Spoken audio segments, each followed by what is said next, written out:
গল্প অহংকারী বউ অহংকারী। লেখিকা সোনালী। পর্ব 1 থেকে 6। হাতের ওপর হাত বুলাচ্ছে আর বসে বসে কান্না করছে নীলা। আর নীলার ঠিক সামনেই লাঠি হাতে দাঁড়িয়ে আছে নীলার সদ্য বিবাহিত বর আবির। আজকে আবির আর নীলার বাসার রাত। আর বাসর রাতেই বরের হাতের লাঠির বাড়ি খেয়ে বসে বসে কাঁদছে নীলা। কাঁদতে কাঁদতে নীলা মেঝে থেকে উঠে দাঁড়ালো। নীলা, আমি ড্যাডির কাছে যাব। তোকে আমি পুলিশে দিব। তোর এত বড় সাহস, তুই এই নীলার গায়ে হাত তুলিস? আমি তোর নামে মামলা করব। নীলার কথা শুনেই আবির হাতের লাঠিটা দিয়ে আবারও সজোরে একটা বাড়ি মেরে দিল নীলার পিঠে। আবির, ওই আমি তোমার স্বামী। তোমার সাহস কি করে হয় আমার সাথে তুই তুই করে কথা বলার? আপনি করে বলো, নইলে বাসর রাতে আমার আদর খাওয়ার বদলে মাইর খাইতে হবে তোমার। নীলা, হ্যাঁ, কিসের বাসর রাত, কিসের আদর? আমি তোর মতো ছোট লোককে নিজের বর হিসাবে কখনোই মানব না। আমি ড্যাডির কাছে যাব। হ্যাঁ। আবির, চুপ, একদম চুপ। ভালোয় ভালোয় বলছি, একদম চুপ করো আর ভালো বউয়ের মতো আমার কথা শোনো, নইলে লাঠির বাড়ি একটাও নিচে পড়বে না। আবিরের কথা শুনে নীলার কান্নার আওয়াজ যেন আরো বেড়ে গেল। এর আগে কখনোই কারো হাতের মাইর খায়নি নীলা। তবে বাসর রাতেই যে তাকে বরের হাতের মাইর খাইতে হবে, এটা তার ভাবনার বাইরে ছিল। 30 মিনিট আগে লাল টকটকে রঙের পাথরের কারুকাজ করা লম্বা লাহেঙ্গা আর লাল ওড়না পরে বধূর সাজে বসে আছে নীলা। আজকে সন্ধ্যাতেই বিয়ে হয়েছে তার। ড্যাডির মুখে শুনেছে অনেক বড় লোক ঘরের ছেলের সাথে বিয়ে হচ্ছে তার। ছেলেটাকে দেখতেও বেশ হ্যান্ডসাম। যদিও এগুলো সব ড্যাডির মুখেই শুনেছে, নীলা ছেলেকে ও দেখেও নি একবার। কারণ ড্যাডির ওপর তার অগাধ বিশ্বাস ছিল। সদ্য বিবাহিত বরকে নিয়ে কত শত স্বপ্ন আঁকছিল নীলা এতক্ষণ। বিয়ের পর কোথায় হানিমুনে যাবে, কোন 5 স্টার হোটেলে ক্যান্ডেলাইট ডিনার করবে প্রতিদিন, কোন শপিং মল থেকে দামি দামি শপিং করবে, এসব নিয়ে আকাশ পাতাল ভাবছিল নীলা। হঠাৎ নীলার ভাবনায় ছেদ পড়ে দরজা খোলার শব্দে। নীলা এমনিতে অন্য মেয়েদের মতো খুব একটা লজ্জা পায় না। তবে বাসর রাত বলে কথা, তাই না চাইলেও একটু লজ্জা চলেই আসে। বরকে রুমে ঢুকতে দেখে মাথার ঘুমটাটা আরো একটু টেনে নিয়ে গুটিসুটি মেরে বসে রইল নীলা। নীলার সদ্য বিবাহিত বর নীলার সামনে এসে দাঁড়িয়ে রাগী গলায় বলল, আবির, বাসর ঘরে বর রুমে ঢুকলে সালাম দিতে হয়, এটা কি তোমায় কেউ বলে দেয়নি? নীলা আবিরের কণ্ঠ শুনে হকচকিয়ে উঠে মাথার ঘুমটাটা সরিয়ে ফেলে নীলা। কারণ কণ্ঠটা ওর খুব চেনা। বরের বেশে আবিরকে সামনে দেখে মাথায় যেন আকাশ ভেঙে পড়ে ওর। আবিরের মতো একজন গরিব ছোটলোকের সাথে ওর বিয়ে হয়েছে ভাবতেই যেন পাগল পাগল লাগছে নীলার।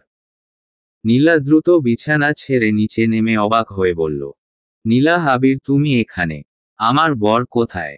তুমি আমার বাসর ঘরে কি করছো? আবির, বাহ রে, নিজের সদ্য বিবাহিত বরকে জিজ্ঞেস করছো যে সে তোমার বাসর ঘরে কি করছে? বলি, বাসর ঘরে বর না থাকলে বাসর করবে কার সাথে শুনি? এখন সময় নষ্ট না করে আমায় সালাম করো জলদি। নীলা, হোয়াট? তুমি আমার বর হতেই পারো না। আমার তো বিয়ে হয়েছে বিশাল বড়লোকের ছেলের সাথে, আর তুমি তো একজন ভিখারি। বলো আমার বর কোথায়, আমি আমার বরের কাছে যাব। আবির কবুল বলার সময় তুমি হয়তো বরের নামটা ঠিক করে শোনোনি নীলা, তাই এমন আবোলতাবোল বকছো। তোমার বিয়ে কোনো বড় লোকের ছেলের সাথে নয়, বরং আমার মতো এই ভিখারির সাথেই হয়েছে। নীলা, অসম্ভব, এটা হতেই পারে না। আমি মানি না তোর মতো ভিখারিকে আমার বর হিসাবে। আমি চলে যাব এখনই, এই মুহূর্তে আমি চলে যাব এখান থেকে। ড্যাডি আমার সাথে এমনটা করতেই পারে না। কথাগুলো বলেই দরজার দিকে পা বাড়ায় নীলা। সাথে সাথে রুমের এক কোণায় একটা লাঠি রাখা ছিল, সেটা হাতে নিয়ে নীলার হাতে বাড়ি মেরে দেয় আবির।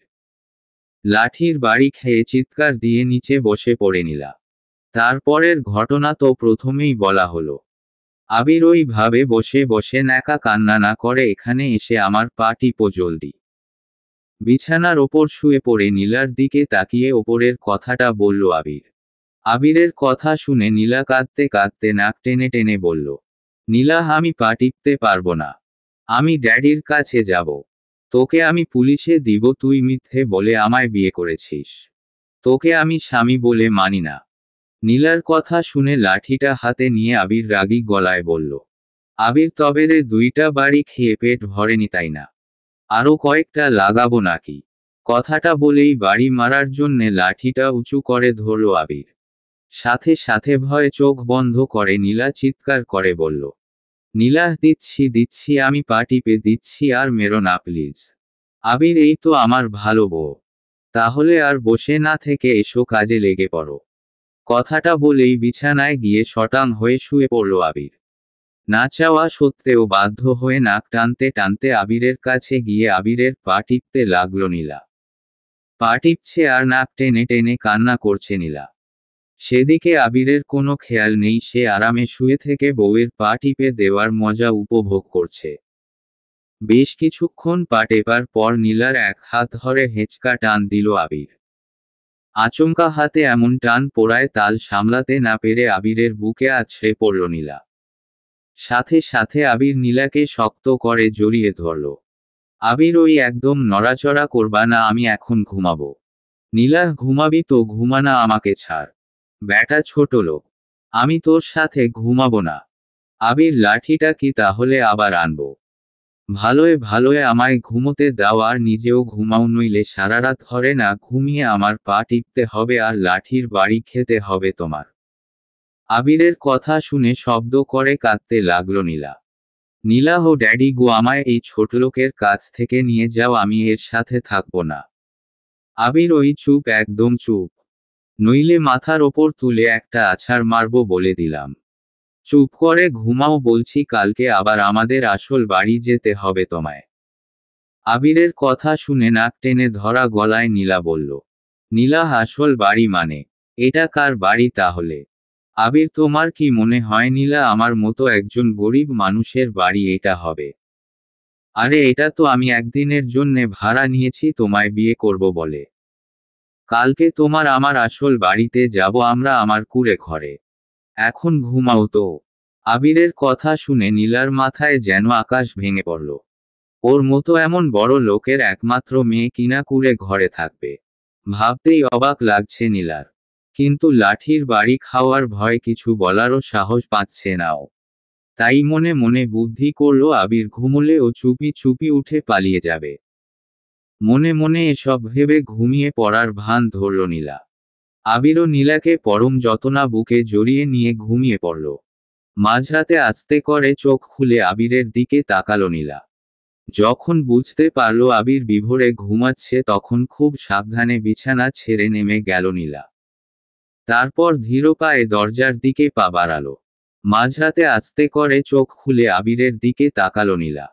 যখন বুঝতে পারল আবির বিভোরে ঘুমাচ্ছে তখন খুব সাবধানে বিছানা ছেড়ে নেমে গেল নীলা।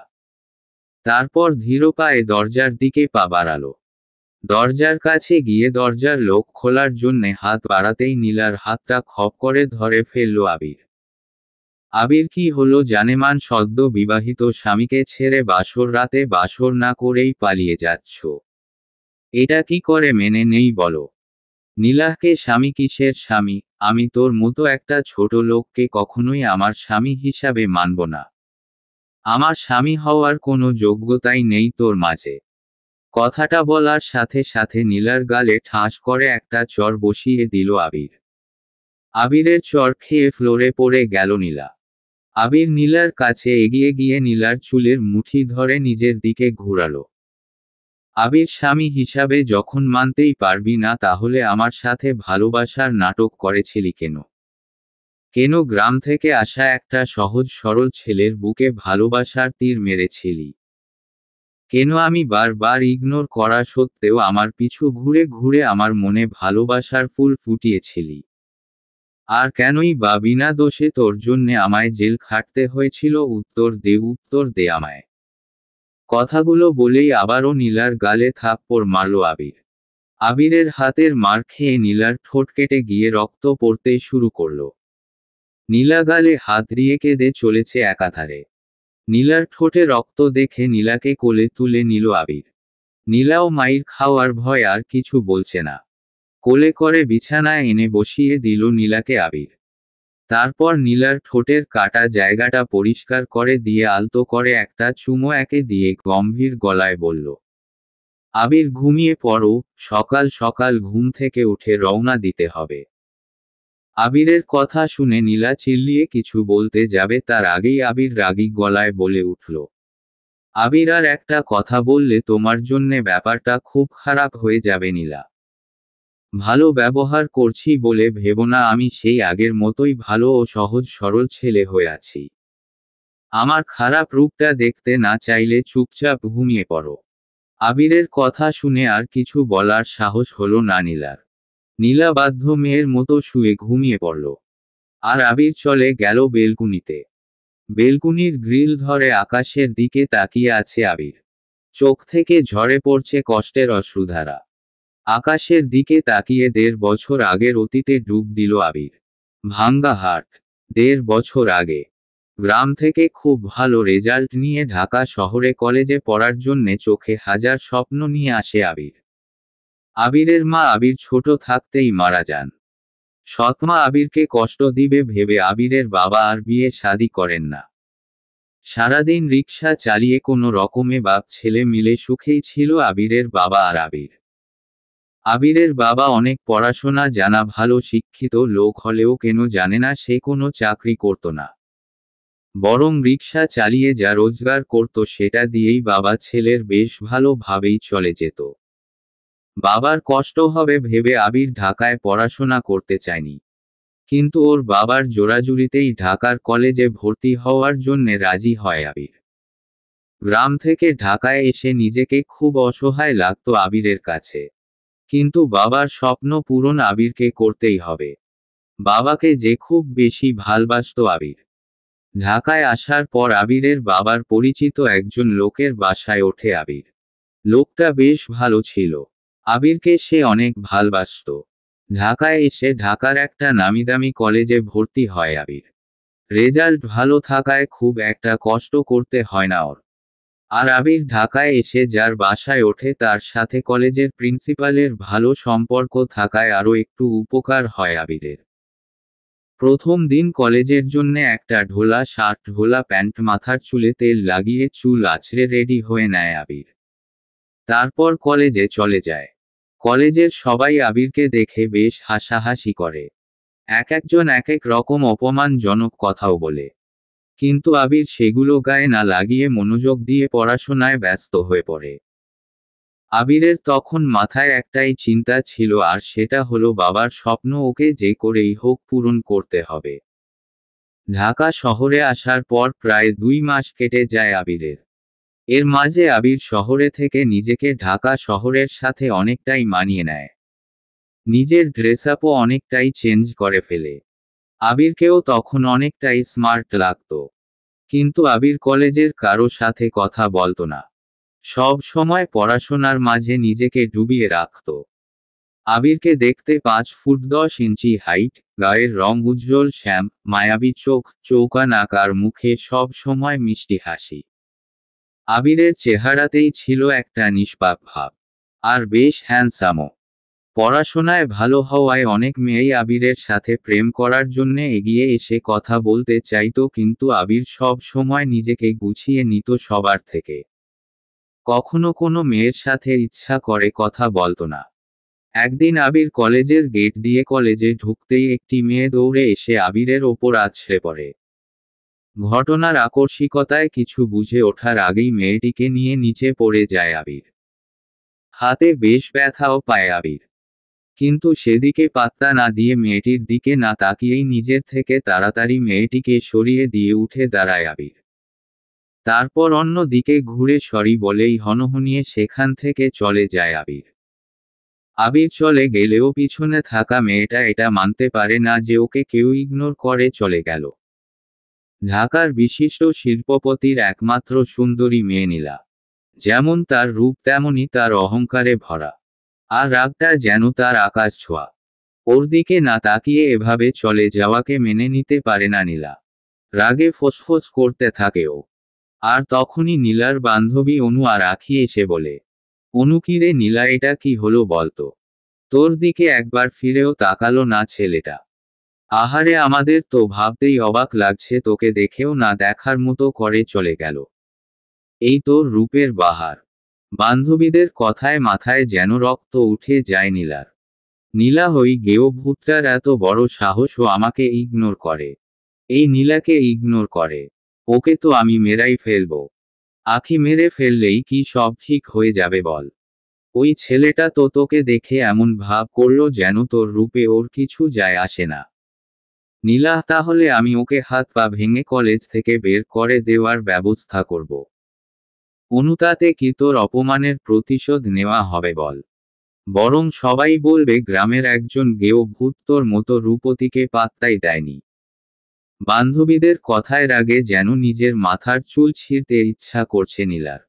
কিন্তু তবুও নীলা নিজেকে শান্ত করে বলে, নীলা, তাহলে আমি কি করব বল? কি করলে আমার প্রতিশোধ নেওয়া হবে? আখি, এমন কিছু কর যেন ওই ছেলেটা তোর পিছনে পোষা কুকুরের মতো ঘুর ঘুর করে, তোর ভালবাসায় পাগল হয়ে যায়। তাহলেই বুঝবো তোর রূপের বাহার। নীলা, হোয়াট, তোর কি মাথা খারাপ হয়ে গেছে আখি? কি বলছিস কি তুই? আমি কিনা প্রেম করব ওই গেও ভূতটার সাথে? Impossible, just impossible. অনু, আরে ইয়ার, এত সিরিয়াস হচ্ছিস কেন?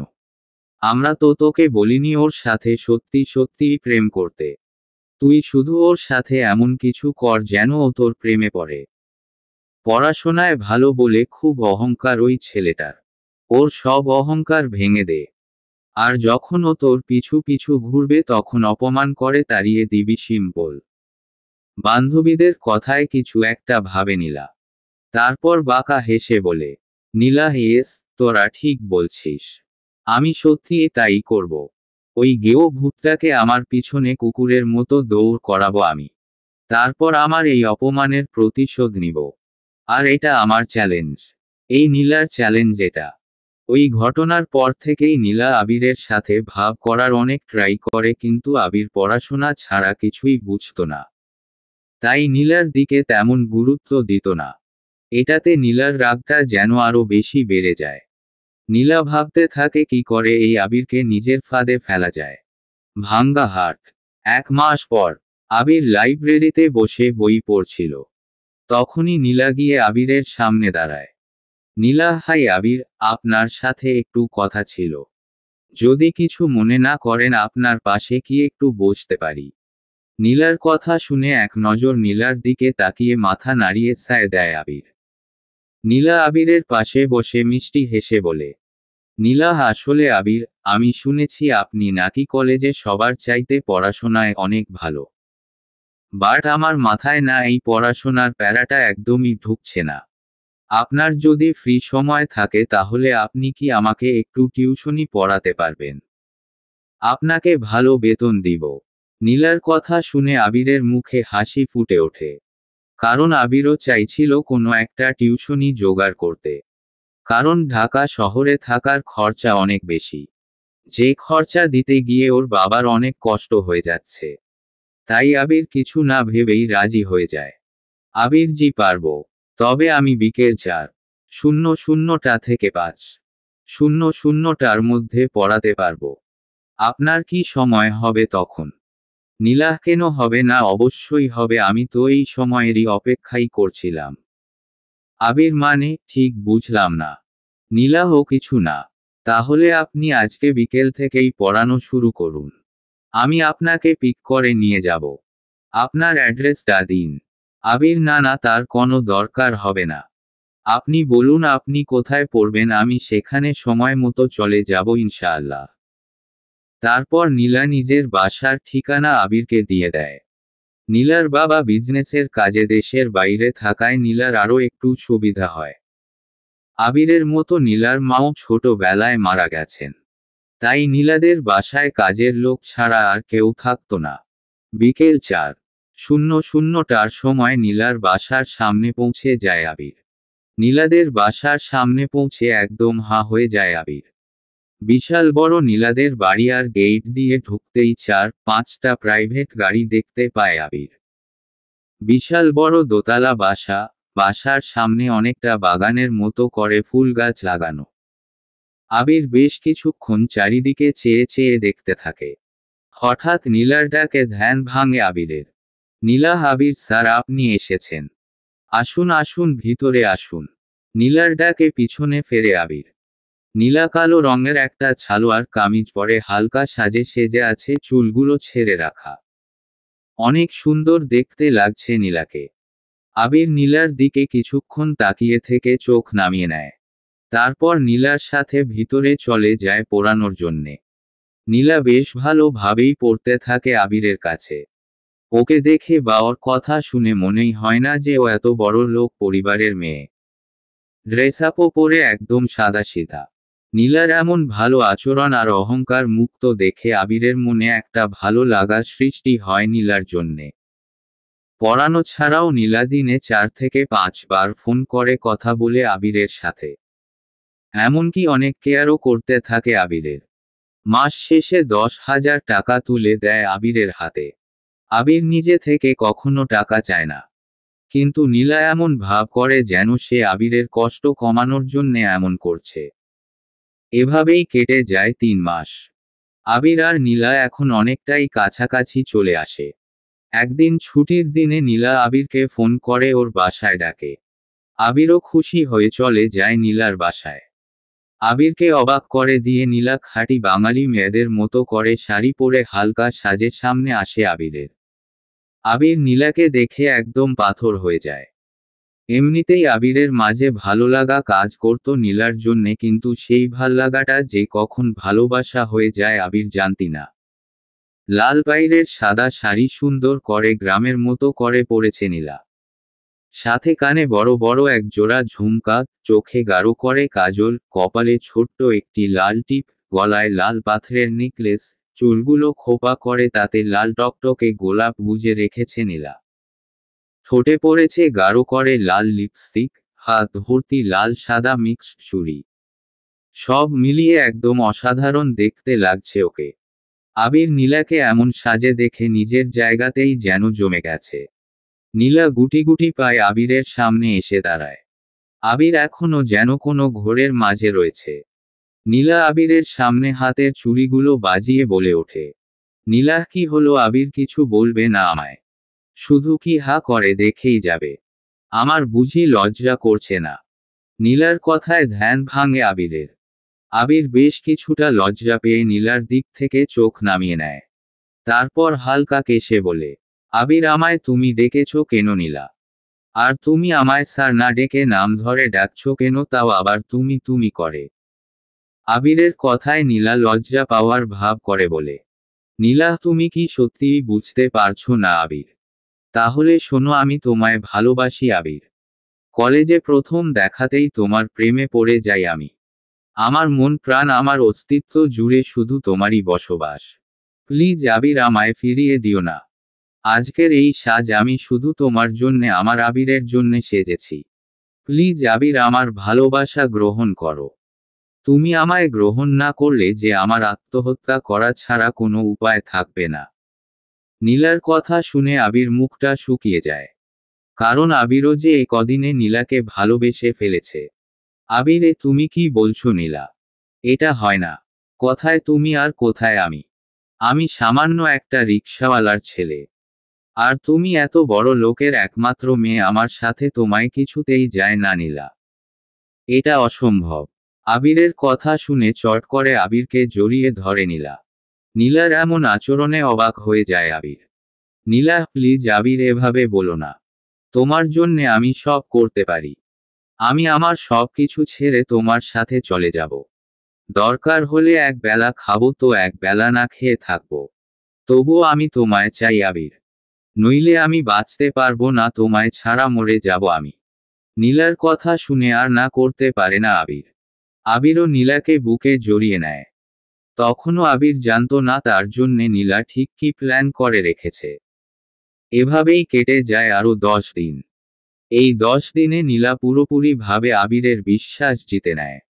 নীলা আবিরকে বলে কলেজের মাঠে সবার সামনে ওকে প্রপোজ করতে। আবিরও ভালোবাসা আর বিশ্বাসের কারণে রাজি হয়ে যায়। সেদিন ছিল কলেজে নবীনবরণ উৎসব। আবির লাল টকটকে একগুচ্ছ গোলাপ হাতে কলেজে সবার সামনে নীলার সামনে গিয়ে দাঁড়ায়। তারপর হাঁটু গেড়ে বসে নীলার সামনে, সকলের সামনে নীলাকে প্রপোজ করে আবির। আবিরের মনে ছিল অফুরন্ত ভালোবাসা আর বিশ্বাস, কিন্তু আবিরের সেই বিশ্বাস এক নিমিষে মাটির সাথে মিশিয়ে দেয় নীলা। আবিরের হাত থেকে ফুলগুলো নিয়ে জোরে ছুঁড়ে মারে আবিরের মুখে। নীলা, তোর সাহস কি করে হয় একজন রিকশাওয়ালার ছেলে হয়ে আমায় এই নীলাকে প্রপোজ করার? আমার পায়ের জুতার যে দাম সে দামও নাই তোর, আর তুই কি না এসেছিস সেই নীলাকে প্রপোজ করতে? এত বড় বুকের পাটা তোর। নীলার এমন আচরণে আবিরের পায়ের নিচের মাটি যেন সরে যায়। নিজের কানকেও বিশ্বাস করতে পারছে না আবির।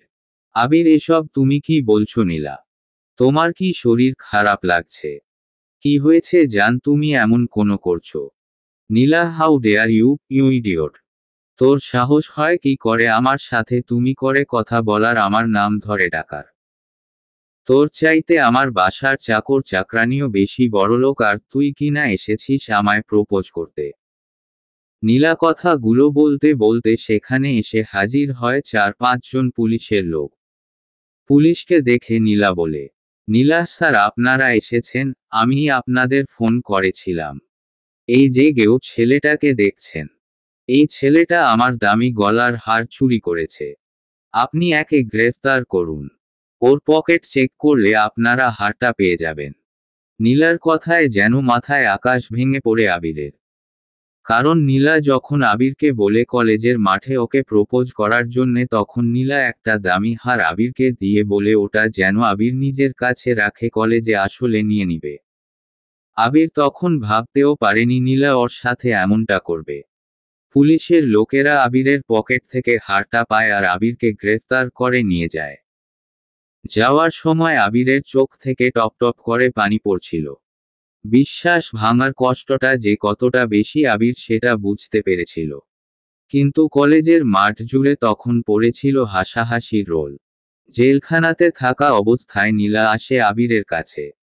নীলাকে দেখে আবির ভেবেছিল নীলা হয়তো নিজের ভুল বুঝতে পেরে ওকে ছাড়াতে এসেছে। কিন্তু নীলা সেদিন বলে ও আবিরের ওপর প্রতিশোধ নেওয়ার জন্যে বান্ধবীদের সাথে বাজি ধরে আবিরের সাথে প্রেমের অভিনয় করেছে। আবির সেদিন একটা কথাও বলেনি নীলাকে, শুধু ঘৃণা ভরা অসহায় চোখে তাকিয়েছিল নীলার দিকে। নীলা চলে যাওয়ার একটু পরেই আবিরের কাছে খবর আসে, আবির জেলখানায়, শুনে ওর বাবা হার্ট অ্যাটাক করে মারা গেছেন। আবির প্রায় পাগল হয়ে যায় ওর বাবার মৃত্যুর শোকে। একমাত্র নীলার কারণে ওর বাবার স্বপ্ন পূরণ করতে পারেনি ও। বাবাকে হারাতে হয়েছিল সেদিন।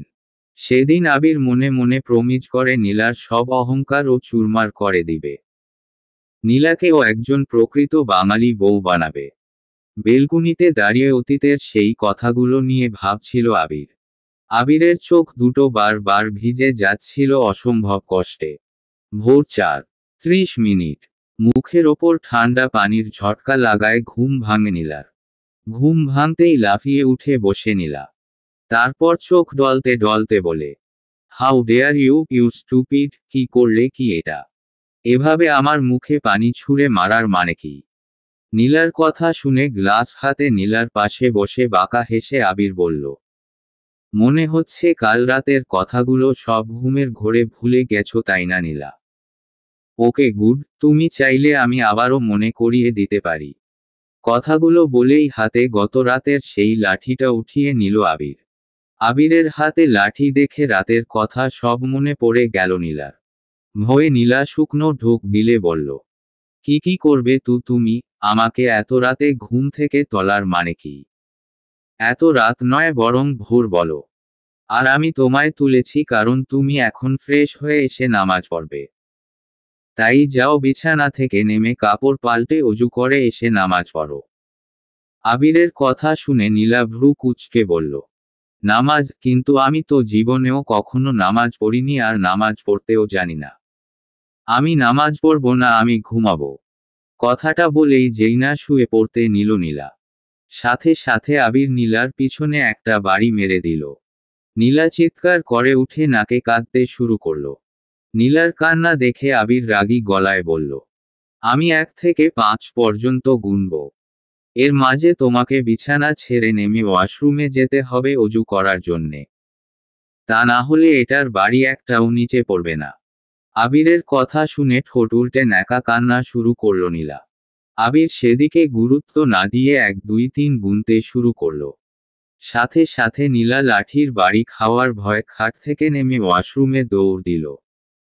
নীলার অবস্থা দেখে মুচকি হেসে আবির মনে মনে বলল, তোমাকে আমি ভালো করেই ছাড়ব নীলা। কারণ তোমায় আমি ভালোবাসি। তাই তোমাকে একজন ভালো স্ত্রী বানিয়ে ছাড়ব আমি। তার জন্যে আমার যা করতে হয় তা আমি করব। ওয়াশরুমের বাইরে দাঁড়িয়ে দরজায় টোকা দিয়ে আবির বলল, নামাজের ওয়াক্ত শেষ হয়ে যাচ্ছে, জলদি ফ্রেশ হয়ে বাইরে বের হও। আবিরের কথা শুনে রাগে দাঁত কিরমির করে নীলা মনে মনে বলল, একবার শুধু তোর হাত থেকে মুক্তি পেয়ে নেই আবির। তারপর তুই বুঝবি এই নীলা তোকে কি করতে পারে। নীলার গায়ে তুই যে হাত দিয়ে আঘাত করেছিস সেই হাত কুচি কুচি করে না কাটতে পারলে আমার নামও নীলা নয়। মনে মনে আমায় বকাবকি বন্ধ হয়ে থাকলে এখন জলদি বের হও নীলা। নামাজের ওয়াক্ত শেষ হয়ে যাবে। আবিরের কথা শুনে এতক্ষণে নীলার মনে হলো ও ওয়াশরুমে আসার আগে কোনো ড্রেস নিয়ে আসেনি। এদিকে গায়ে থাকা বিয়ের পোশাকটাও খুলে রেখেছে। শুধু তাওয়াল পরে আছে ও। আবির, আমি ভুল করে কোনো জামা কাপড় না নিয়েই ওয়াশরুমে চলে এসেছি। আর এখন আমি শুধু তাওয়াল পরে আছি। এখন আমি বাইরে বের হব কি করে?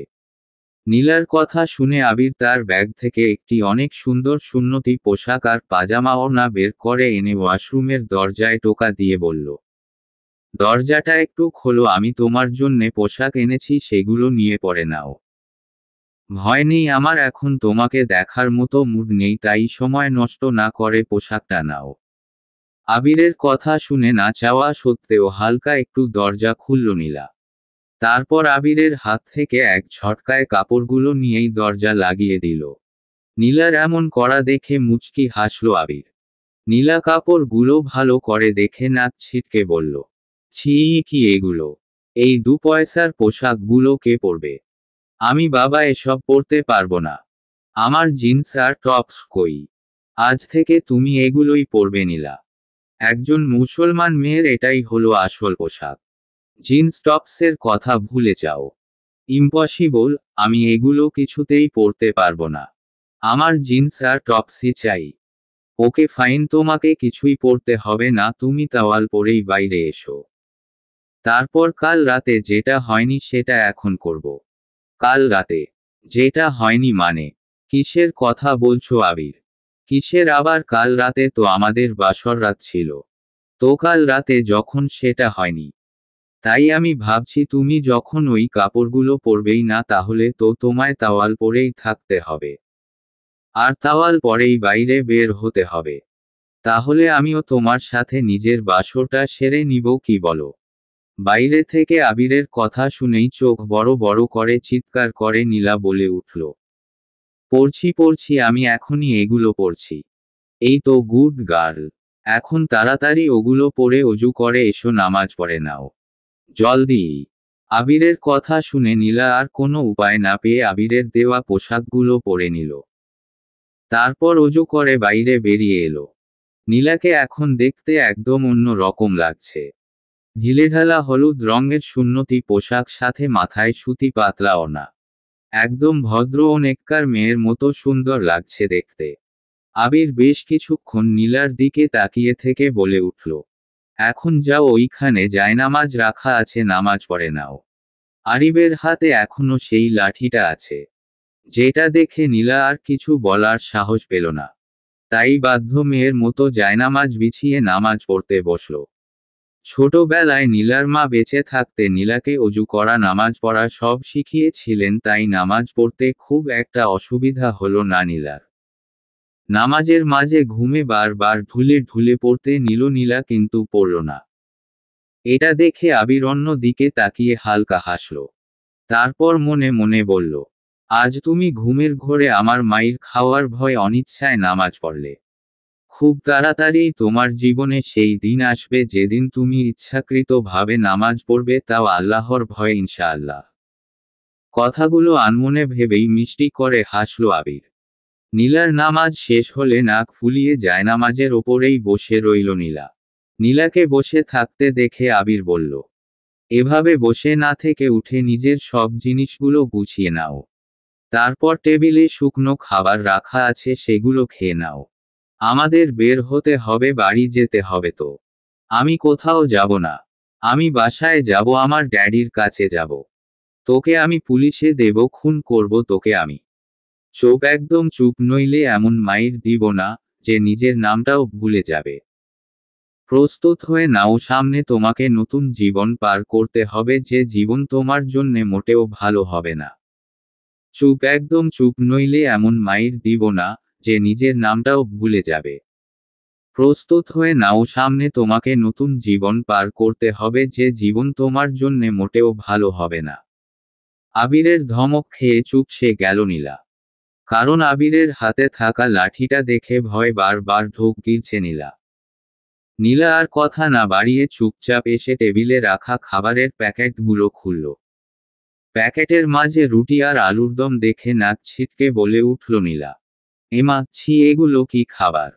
আমি এসব খাবো না। আমি বিরিয়ানি বা পিৎজা খাবো।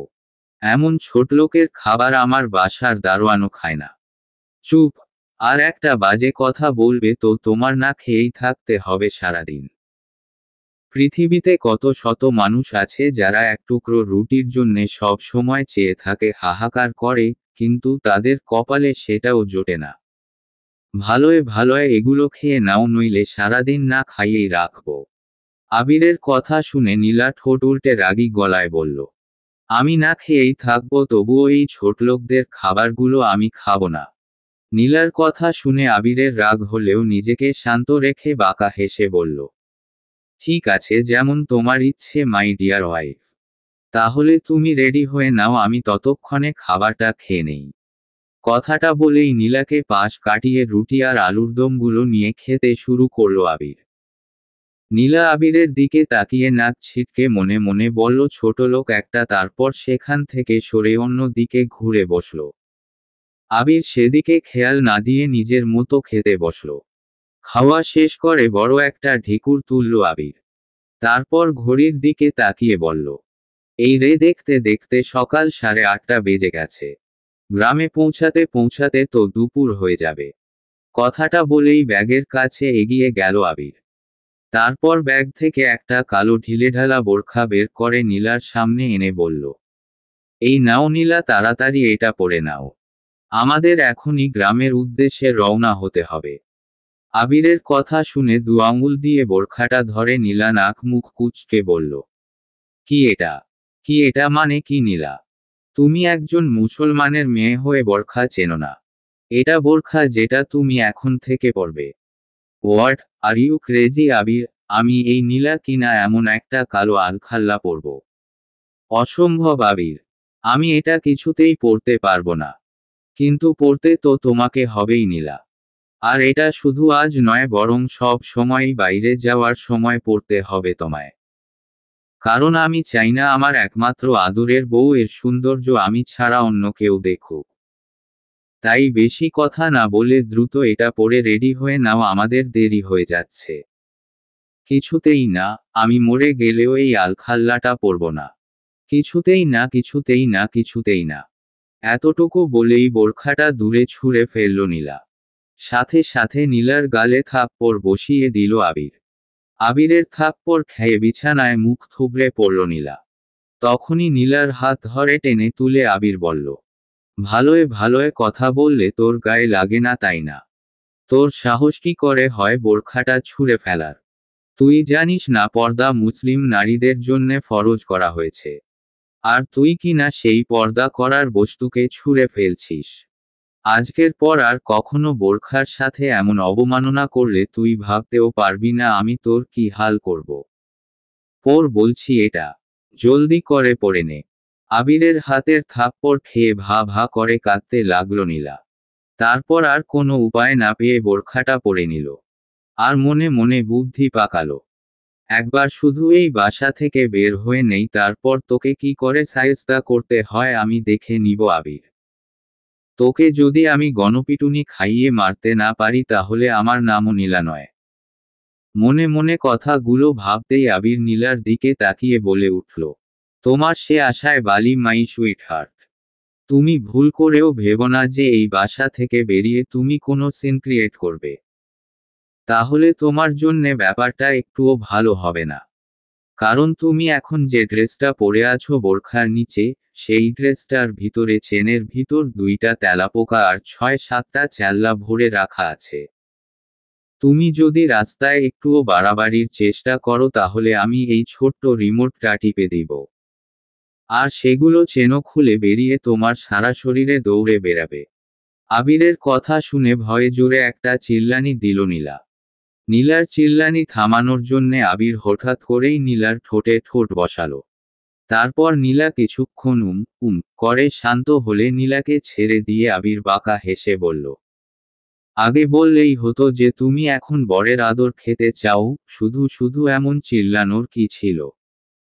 আবিরের কথা শুনে নীলার শরীর যেন রাগে দুঃখে জ্বলে যাচ্ছে। নীলা বুঝতে পেরেছে আবিরের কথা শোনা ছাড়া ওর আর কোনো উপায় নেই। তাই নীলা আর কিছু না বলে রাগে সাপের মতো ফোঁস করতে করতে আবিরের সাথে রওনা হলো। বাসা থেকে বের হতেই বাসার সামনে একটা সিএনজি দাঁড়ানো দেখতে পেল নীলা। আবির নীলার হাত ধরে নিয়ে গিয়ে সিএনজিতে বসিয়ে দিল আর নীলার পাশে নিজেও বসল। সিএনজি চালক আবিরের দিকে তাকিয়ে বলল, কিরে আবির, ভাবির মুখটা একটু দেখতে দিবি না? এভাবে পর্দা করে নিয়ে যাচ্ছিস যে। নিজের বন্ধুর কাছেও বউকে লুকাবি?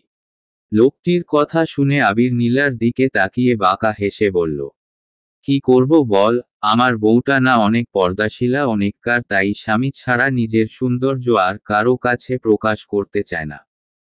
তুই চল তো, দেরি হয়ে যাচ্ছে।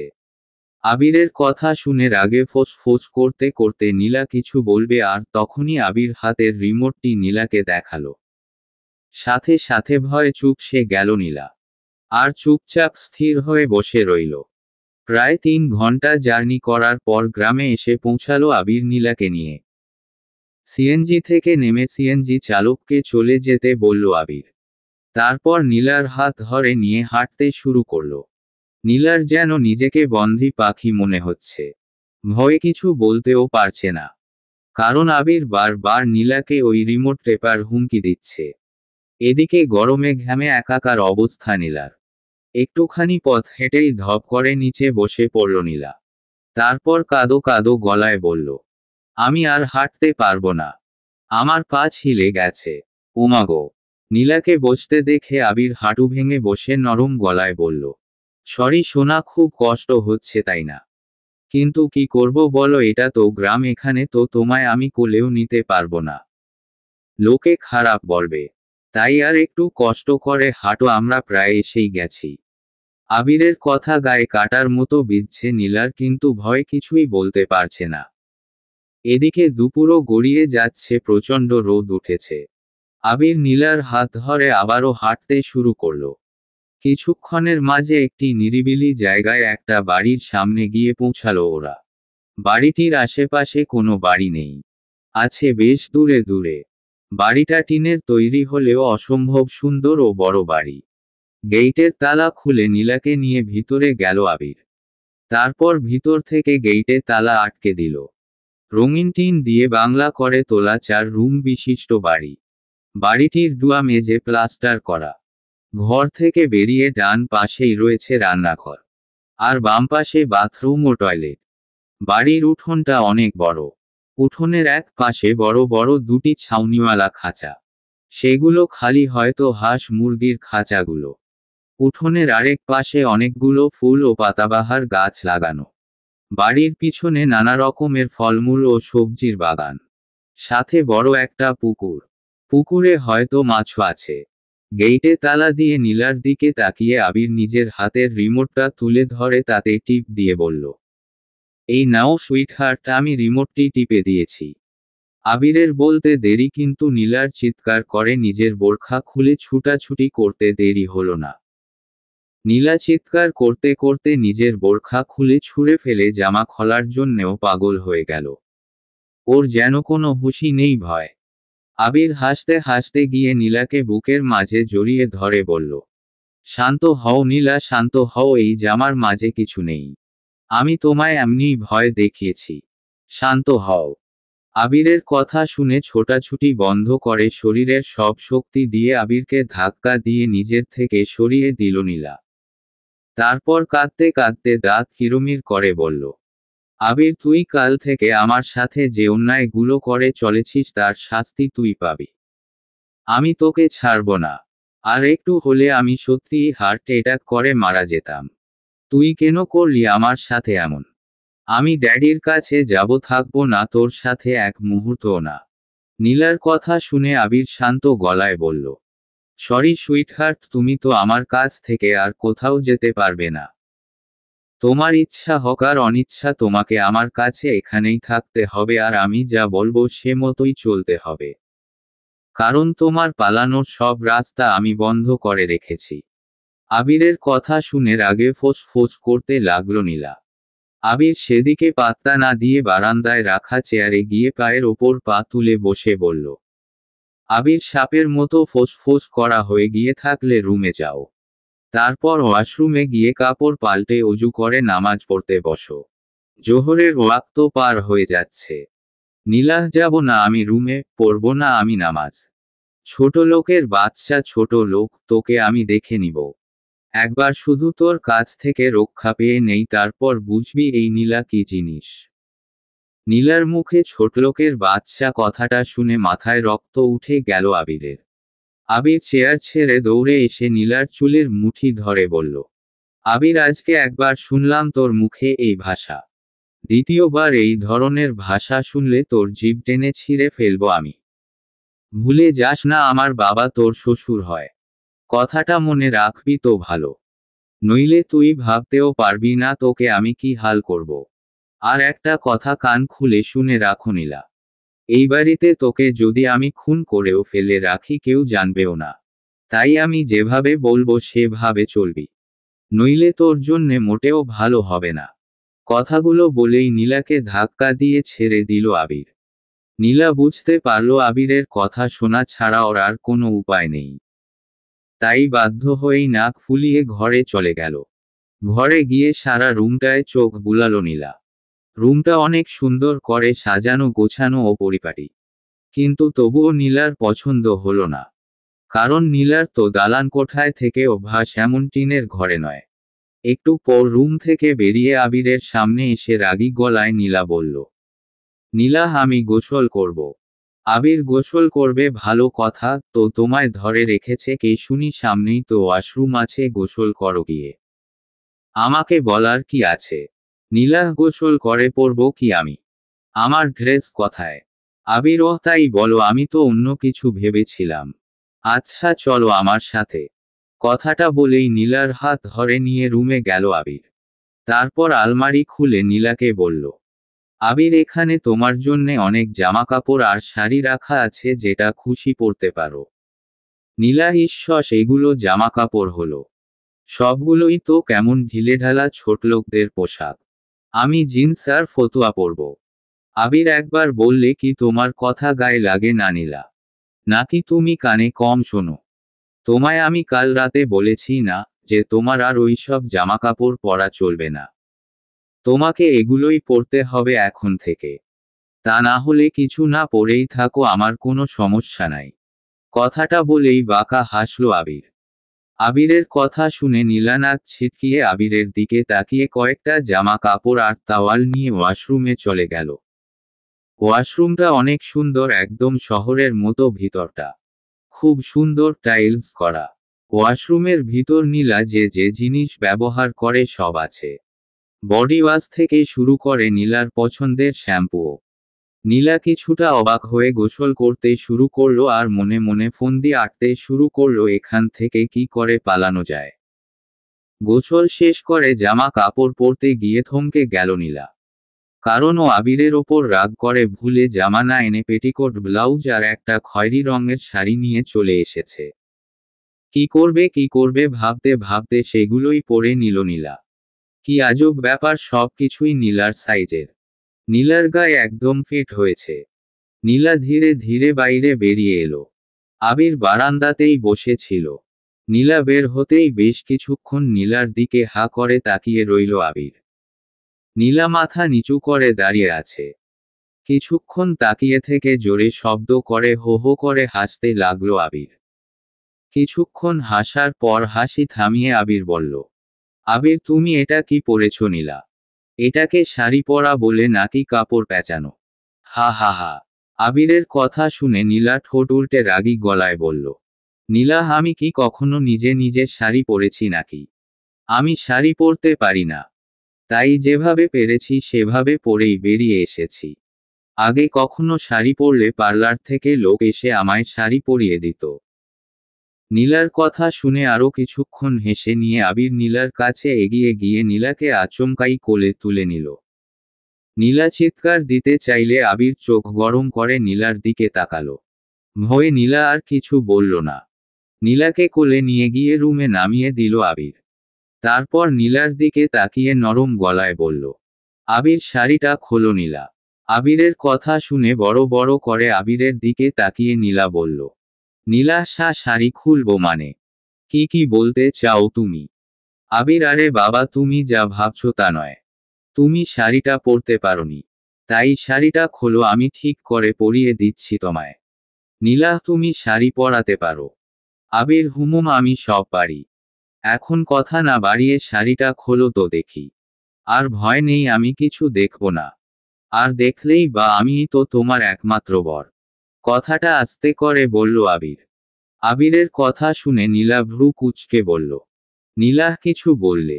আবির কই কিছু বলিনি তো। নীলা আর কথা না বাড়িয়ে তাওয়াল দিয়ে নিজেকে ঢেকে শাড়িটা খুলে দিল। আবির অনেক যত্ন সহকারে শাড়িটা পরিয়ে দিল নীলাকে। নীলা অবাক চোখে সারাক্ষণ তাকিয়ে রইল আবিরের দিকে।